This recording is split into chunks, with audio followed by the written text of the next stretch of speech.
ఉమ్మడి చిత్తూరు జిల్లాలో మేమంతా సిద్ధం బస్సు యాత్ర జైత్ర యాత్రలా కొనసాగుతోంది. జననేత సీఎం వైఎస్ జగన్మోహన్ రెడ్డికి దారి పొడవునా ప్రజలు నీరాజనం పడుతున్నారు. మార్గం మొత్తం జన సందోహంతో నిండిపోయింది. అడుగడుగునా జై జగన్ నినాదాల మధ్య ప్రజలతో మమేకమవుతున్నారు వైఎస్ జగన్. అమ్మగారిపల్లె, సదుం, కల్లూరు, దామల చెరువు, తలుపులపల్లెలో బస్సు యాత్రకు మహిళలు, వృద్ధులు బ్రహ్మరథం పట్టారు. సీఎం వైఎస్ జగన్ ను చూసేందుకు మహిళలు పెద్ద ఎత్తున అక్కడికి చేరుకున్నారు. వారిని గమనించిన సీఎం జగన్ బస్సు దిగి వారితో ఆప్యాయంగా మాట్లాడారు.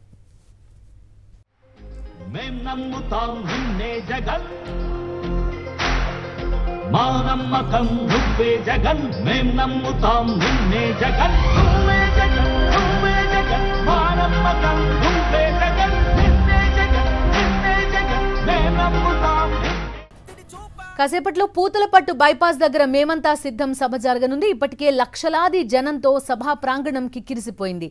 అక్కడ నుంచి పూర్తి వివరాలు అందిస్తారు మా కరెస్పాండెంట్ సతీష్.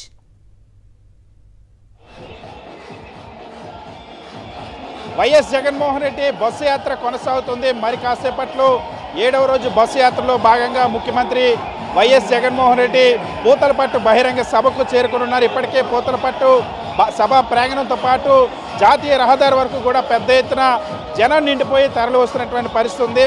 మనతో పాటు చిత్తూరు జిల్లాకు సంబంధించినటువంటి మంత్రి ఆర్కే రోజా ఉన్నారు. ఆమెతో మాట్లాడే ప్రయత్నం చేద్దాం. మేడం, ఇవాళ బస్సు యాత్ర ఇవాళ ఉదయం నుండి కూడా పెద్ద ఎత్తున జనం జగన్మోహన్ రెడ్డి వెంట బస్సు యాత్రలో పాల్గొంటున్నారు. ఎందుకు ఇంత రెస్పాన్స్ వస్తుంది? ఇది చంద్రబాబు సొంత జిల్లా అయినా సరే ప్రజలు జగన్మోహన్ రెడ్డికి ఎందుకు బ్రహ్మరథం పడుతున్నారు? ఈరోజు చంద్రబాబు నాయుడు ఈ జిల్లా వాసి అని చెప్పుకోవడానికి ఈ జిల్లా ప్రజలంతా కూడా సిగ్గుపడుతున్నారు. ఎందుకంటే 3 సార్లు ముఖ్యమంత్రిని చేసినా కూడా ఏ రోజు కూడా రాజశేఖర రెడ్డి గారి లాగా, జగనన్న లాగా ప్రజల గురించి ఆలోచించడం కానీ, పేద ప్రజలకి సంక్షేమాన్ని, అభివృద్ధిని అందించాలని కానీ, లేదా పేద విద్యార్థులకి ఉద్యోగం ఇవ్వాలన్న విషయంలో ఎప్పుడూ కూడా చంద్రబాబు నాయుడు ఆలోచన చేయలే. ఎన్నికల ముందు అధికారం కోసం అబద్ధాలు చెప్పడం, ఎన్నికలు అయిన తర్వాత ఆ అబద్ధాలని ఎలాగైతే మేనిఫెస్టోగా చెప్పాడో ఆ మేనిఫెస్టోని మాయం చేయడం తప్ప మరొకటి చేయలేదు. కానీ ఈరోజు మీరు చూస్తే జగన్మోహన్ రెడ్డి గారు ఈ దేశ చరిత్రలో ఏ ముఖ్యమంత్రి చేయనటువంటి విధంగా తాను మేనిఫెస్టోలో చెప్పిన ప్రతి వాగ్దానాన్ని నెరవేర్చడమే కాకుండా ఈరోజు ఆయన చెప్పనివి కూడా అనేకం చేసి చూపించారు. అలాగే ప్రజలకి దగ్గరగా ఈరోజు ఎమ్మెల్యేలని, ఎంపీలని అందరినీ కూడా పంపించి వారికి కావాల్సినవి అడిగి తెలుసుకొని మరీ చేయడం జరిగింది. ఈరోజు సచివాలయ వాలంటీర్ వ్యవస్థ అనేది ఒక గొప్ప వ్యవస్థ. ఏదైతే గాంధీ గారు కోరుకున్నారో గ్రామ స్వరాజ్యం, ప్రజల వద్దకే పరిపాలన వచ్చినప్పుడు ప్రజల సమస్యలు దూరం అవుతాయి, ప్రజలందరికీ కూడా సంక్షేమం, అభివృద్ధి అందుతుందన్నారు. సో ఈరోజు నిజమైన గాంధీ వారసుడిగా జగనన్న ప్రజలకి సంక్షేమాన్ని, అభివృద్ధిని వారి ఇంటి వద్దకే ఇవ్వడం జరుగుతుంది.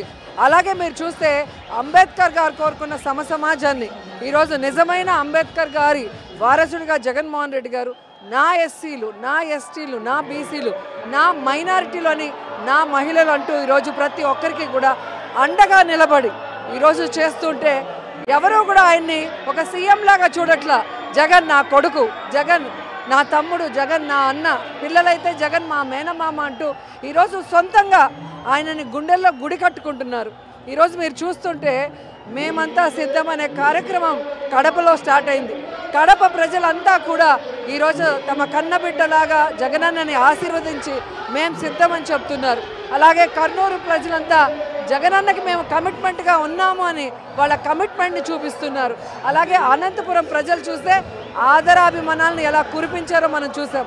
ఇక రాజంపేట వాసులైతే మా రాజన్న బిడ్డని మళ్ళీ ముఖ్యమంత్రిని చేయడానికి మేము సిద్ధంగా ఉన్నామని చెప్పారు. ఈరోజు చిత్తూరు జిల్లాలో అడుగుపెట్టింది మా బస్సు. మరి ఇక్కడ అందరూ కూడా చండాలుడు, చీటింగ్ అయిన చంద్రబాబు నాయుడిని రాజకీయంగా చీల్చి చెండాడటానికి రెడీగా ఉన్నారనేది అడుగడుగున ప్రజలు బ్రహ్మరథం పడటం మీరే చూస్తున్నారు. ఈరోజు మండు టెండర్లో కూడా ఏదో వెన్నెల్లో నించున్నట్టుగా ప్రజలు వయసును కూడా మర్చిపోయి చిన్నపిల్లల నుంచి వయసైన వాళ్ళ వరకు జగనన్న కోసం ఎదురు చూసి తమ ప్రేమని అన్నం మీద కురిపిస్తూ మేము మీ వెనకున్నాం, మేం ప్రతిపక్షాలన్నీ కూడా ఎన్ని కుట్రలు పన్నా వాటిని ఛేదించి మిమ్మల్ని ముఖ్యమంత్రిని చేయడానికి మేము సిద్ధంగా ఉన్నామని చెప్పడం చూస్తుంటే నిజంగా చాలా హ్యాపీగా అనిపిస్తుంది. జగన్మోహన్ రెడ్డి గారు ఎక్కడ కూడా ప్రతి మీటింగ్కి వెళ్ళినా సరే ఎక్కడ తగ్గేదే లేదు. 175 ఎమ్మెల్యే సీట్లు, 25 ఎంపీ సీట్లు కొట్టి తీరాల్సిందే, నేను తగ్గేదే లేదంటారు. అది బస్సు యాత్ర వల్ల వచ్చిన కాన్ఫిడెన్స్ అంటారా? జగన్మోహన్ రెడ్డి గారి కాన్ఫిడెన్స్ ఏంటంటే ప్రజలకి మంచి చేస్తే వాళ్ళు బ్రహ్మరథం పడతారు. ఇంతవరకు దేశ చరిత్రలో ఏ రాజకీయ నాయకుడు, ఏ రాష్ట్ర ముఖ్యమంత్రి కూడా ఈ విధంగా ప్రతి ఇంటిలో ఎంతమంది ఉంటే అంతమందికి సంక్షేమాన్ని, అభివృద్ధిని, ఆరోగ్యాన్ని, విద్యని అందించడానికి అడుగులు ముందుకు వేయలేదు.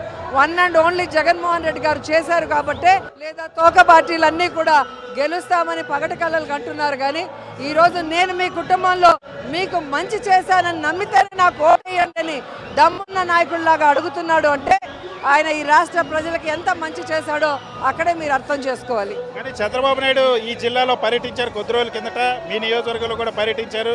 జగన్మోహన్ రెడ్డిని 50-60 రోజుల్లోనే ఇంటికి పంపిస్తాను, మిమ్మల్ని కూడా ఇంటికి పంపిస్తానని చెప్పేసి మాట్లాడారు. చంద్రబాబు నాయుడు గారు ఇంటికి వెళ్ళిపోతారన్న భయంతో ఈరోజు కుప్పంలో ఇంటి స్థలం కొని ఇల్లు కడుతున్నాడు. గడప గడపకు పోయి నాకు ఓటు వేయండి అని అడుక్కుంటున్నాడు. ఏ రోజు కూడా ఆయన కుప్పంకి వెళ్ళి గడప గడపకు అడిగింది లేదు. లాస్ట్ మున్సిపల్ ఎలక్షన్స్తో స్టార్ట్ చేశారు. తండ్రి కొడుకులు ఇద్దరు గడప గడపకు పోయి మాకు ఓటు వేయండి అంటే తిప్పి తిప్పి కుప్పం ప్రజలు కొట్టారు. ఈరోజు కూడా ఎమ్మెల్యేగా మరి చంద్రబాబు నాయుడు గెలవడం చాలా కష్టం అనేది చంద్రబాబు నాయుడుకి అర్థమైంది. కాబట్టి 175కు 170 జగనన్న ఫోటో పెట్టుకున్న ఎమ్మెల్యేలు, ఎంపీలు అందరూ గెలుస్తారు. ఎవరైతే జగనన్న మీద విషం చెమ్ముతున్నారో వాళ్ళందరూ కూడా ఇంటికి బయలుదేరాల్సిందే. మీకు ఏంటంత కాన్ఫిడెన్స్? 3 పార్టీలు కలిసి వచ్చాయి అక్కడ. చంద్రబాబుతో పాటు ఇప్పుడు జనసేన, బీజేపీ కూడా పొత్తు పెట్టుకుని, కాంగ్రెస్ కూడా చంద్రబాబు డైరెక్షన్లో నడుస్తుంది. అయినా సరే కుప్పంలో కూడా ఓడిస్తామని ఎలా చెప్తున్నారు? ఈరోజు కాంగ్రెస్ ఏ విధంగా ఈ రాష్ట్రాన్ని నిలువున చీల్చేసిందో మనం కళ్ళారా చూసాం. అలాగే ఈ బీజేపీ, జనసేన, తెలుగుదేశం పార్టీ 2014లో కలిసినప్పుడు ఏదో చేస్తారని అందరూ ఊహించారు. సాక్షాత్తు వెంకన్న సాక్షిగా ప్రత్యేక హోదా ఇస్తామన్నారు. ఈ రాష్ట్రానికి ఏదైతే నష్టం జరిగిందో రాష్ట్రం విడిపోవటం వల్ల అదన్నీ కూడా పూర్తిగా చేసిస్తామన్న వాళ్ళు ఏమీ చేయకుండా ఈ రాష్ట్రాన్ని మరింత సర్వనాశనం చేసి మరింత అప్పుల్లోకి తోసేశారు. కాబట్టి ఈరోజు బీజేపీ కానీ, జనసేన కానీ, తెలుగుదేశం కానీ, కాంగ్రెస్ ఇంకెవరైనా కలిసి వచ్చినా కూడా ప్రజలు నమ్మే పరిస్థితి లేదు. జగనన్న వచ్చాకే ఈ రాష్ట్రంలో ప్రతి ఒక్కరూ సంతోషంగా ఉన్నారు. వారి కష్టాలు దూరం అయినాయి. ముఖ్యంగా పేద బిడ్డ చక్కగా చదువుకుంటున్నాడు. వారి ఆరోగ్యానికి నేనున్నాను అని జగనన్న భరోసా ఇచ్చారు. ఇంతకన్నా ఎవరికైనా ఏం కావాలో ఒకసారి ఆలోచించండి. అది జగనన్న పరిపాలన అంటే.